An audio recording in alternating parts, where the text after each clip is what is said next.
I want to talk to you today about making candles. Now, I love sort of December every year to try and make some candles. And you have to have a mold like this. And eventually, when you've poured in all the ingredients, out comes a candle. And I want to go through some of the ways in which you can make candles. And you have to do this, of course, with a grown-up because it can be quite hot and quite dangerous to make. But you start off with some wax, paraffin wax, and it's in little tiny pellets. You pour that into a container, special container. You add some powder, which is called stearin, which stops the candle breaking into bits. You add to it some colouring. And here's some what looks like orange, that makes yellow. And what looks like red makes orange. And you make the colouring of the candles that you want. And then you surround it with hot water and you heat it up until it all melts away. And then you have to prepare the molds for the candles. So you need to have the mold itself, and then you need to have this long piece of string which is called wick, which you put through the candle, and you stick it on with blue tack, and you stand it up, and they're always you make a candle upside down. You never make them the right way up, you make them upside down. You pour the wax in, you have to make sure it's all sealed up, otherwise the wax will pour out. And then you leave it overnight, and then out pops the finished candle. And it can be really nice if they put it on a proper plate, and they make sure it's never left on its own to burn, because candles can set your house on fire. So it's great fun, and people enjoy looking at candles. They enjoy the ones that have a nice fragrance to them, like this one. And as they burn, it can be really nice to see in a home.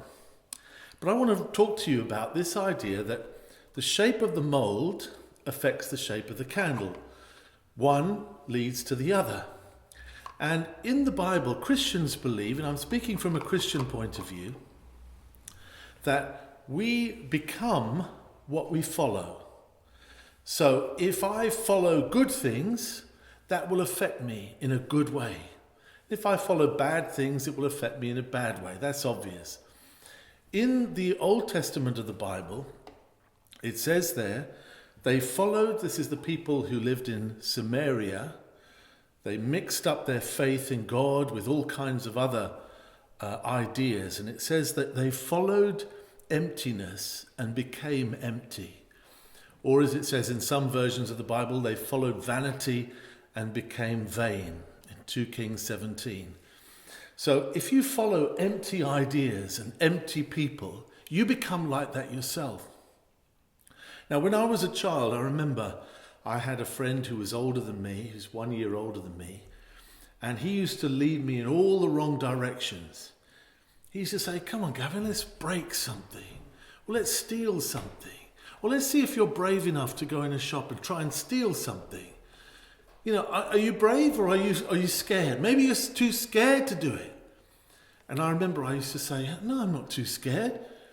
And as I followed him, and as I followed what he did, I became like him.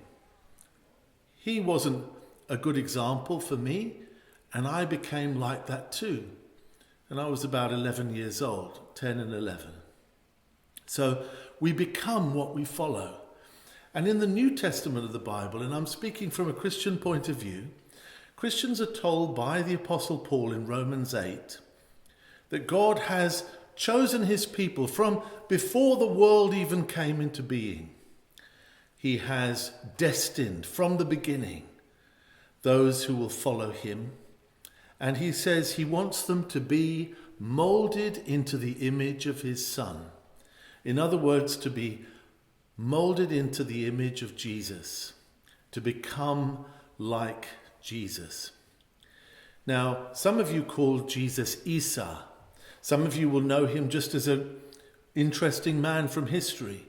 Christians believe, of course, he's God and man in one person. But Christians say, well, we want to follow Jesus. And the more we follow him and the closer we follow him, the more we hope that we will become like him.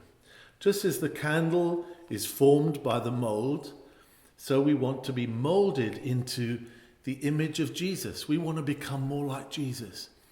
Because you see, Jesus sometimes got angry, but he only got angry about things that were worth getting angry about. He got angry when he felt God was being dishonored, his Father was dishonored. But he showed love to his enemies. And even when he was killed, he prayed for his enemies, those who were taking his life on the cross. He said, Father, forgive them, for they know not what they do. They don't know what they're doing. He told us that we have to love our enemies, to bless those who curse us, and to pray for people who don't like us and who treat us badly. And that's really hard, because if someone treats you badly, you say, come on then, I want to treat you badly too. You've done it to me, I want to do it to you. But Jesus taught us we have to love other people. He said, blessed, in other words, happy, how to be envied. How wonderful it is if people are meek and pure in heart, and those who want to be good and holy and follow God's way. So Christians, the word Christian really means a follower of Christ, a follower of Jesus. And our life's aim is that we might be molded into the image of Jesus. We might be like him ourselves, that we might be kind and loving and good. Now, once you've got your candle, people used to put them in lanterns like this one. I've got a candle inside here. And this one's from about 1890 or something like that. And it would light the way as you travelled on a carriage. And I really like this lantern, and we carry it around when we sing carols in December. And I've got here, this candlestick was made by my grandfather, and it looks pretty old. The wood is very old, but again, candles are used to give us light. And Jesus said in John chapter 8, he said, I am the light of the world. He who follows me will not walk in darkness, but will have the light of life. So from a Christian point of view, we want to follow Jesus, not just so that we can be like him, but so that we can have the light of life, so that his light can guide us and show us the way, so that his light can fill our lives and we can serve him. Thank you for listening.